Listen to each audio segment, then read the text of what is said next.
Why you should become a Muslim? Islam is not a nationality, so we say someone is British, American, or French. It is not a sports club, so we say someone is Liverpool, Al Ahly, Lisbon, or Real Madrid. It is not a tribe, so we say someone is Harbi, Tamimi, or Hijazi. It is not a race, so we say someone is Arab, Persian, or Berber. Rather, Islam is a state or way of life that begins from the moment you are born until you die, from the first time you open your eyes in the morning until you go to sleep at night. When we meet a Muslim, it is evident from his behavior, words, actions, food, and drink that he is a Muslim. Now, why should you become a Muslim?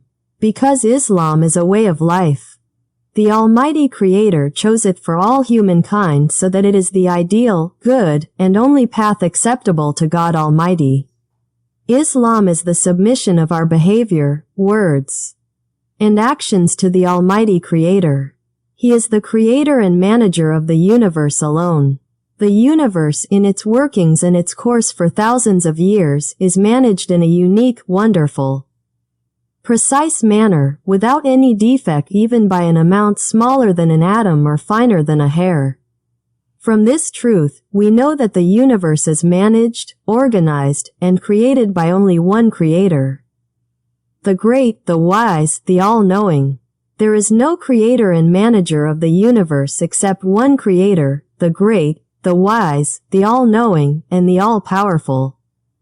There is no creator in the universe who is half a god, a quarter of a god, a tenth of a god, or even less. Rather, there is only one God, the all-powerful, the all-knowing, and the all-wise. Likewise, there is no one in the universe who can change, alter, advance, or delay what the great Creator desires, no matter how powerful, wealthy, or possessive that being may be, whether a state, a power, an organization, or a society. Since we have reached this conclusion, the wonderful, precise, and magnificent universe is the creation of only one Creator, the great, the all-powerful, the all-wise, and the all-knowing. Therefore, we, as human beings, must get to know Him, worship Him, glorify Him, honor Him, and love Him with great love. We must learn what things He loves so that we can do them to please Him, and what things He hates so that we can abandon and avoid them. Because He alone is the one we must obey and strive to please with all love and sincerity. If someone asks, why does He impose commands and prohibitions on us when He does not need them? Or, what is their significance after our belief in Him? Or, isn't belief in Him sufficient? I would say, because this is the standard by which people are judged, whether they have done what pleases the Almighty Creator or not, and whether they have passed the test or not. This is the purpose of human creation, to know their Creator, glorify Him, honor Him, and fear Him. Then, they must do what He commands them and refrain from what He forbids with love, sincerity, and submission. This world is a testing ground, a booklet for writing answers to questions, a field of examination. How, by God, can the corrupt be equal to the righteous? How can the criminal be equal to the good? How can a diligent person be equal to a lazy, careless person? How can someone who has worked hard, studied, and memorized his lessons be equal to someone who has slept, played, and neglected his duties? Furthermore, one of the greatest causes of human misery and unhappiness is their failure to abide by the laws of the Almighty Creator.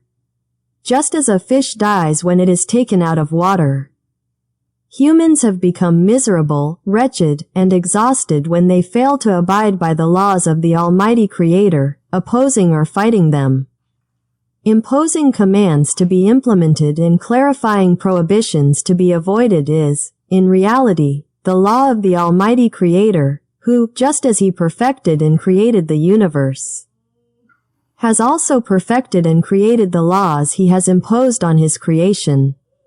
This is not the case with governments, regimes, and individuals who are skilled at issuing laws, often flawed and flawed. ranging from laxity to excess. They are often in the interest of those who issue them, not those who implement them. They are often a burden and a disaster for those who implement them. And they are often a cause of misery for those who implement them and the happiness of those who issue them. Therefore, for your faith to be complete, you must adhere to, abide by, and implement the laws of the great Creator. These are requirements of faith. It is neither rational, intelligent, nor humane to accept and respect the laws issued by governments, institutions, companies, or individuals, calling on people to respect and implement them. Then, you come upon the laws commanded by the great, all-wise, all-knowing Creator and claim that you will not abide by or implement them because you are not convinced of their validity or their validity in pleasing the great, all-wise, all-knowing Creator, or their validity in entering paradise or escaping hell. To God, the great Creator, is the highest example. Just as you adhere to and implement the laws of the government, the laws of the great Creator are more deserving of respect, appreciation, and implementation than the laws of governments, organizations, and all human beings. These laws, which you must abide by and implement, are in fact called Islam. So we've already had a conversation about what Islam is, and we've understood that. So we're just going to do the actual Shahada right here, and we're going to do it in Arabic, but I'm going to give it to you very, very slowly, just little bit by little bit. Okay? You ready to go? Yep. All right. أشهد أشهد أن لا أن لا إله إله إله إلا إلا الله الله وأشهد وأشهد أن أن محمدا محمدا رسول الله. رسول الله. Perfect. Amazing.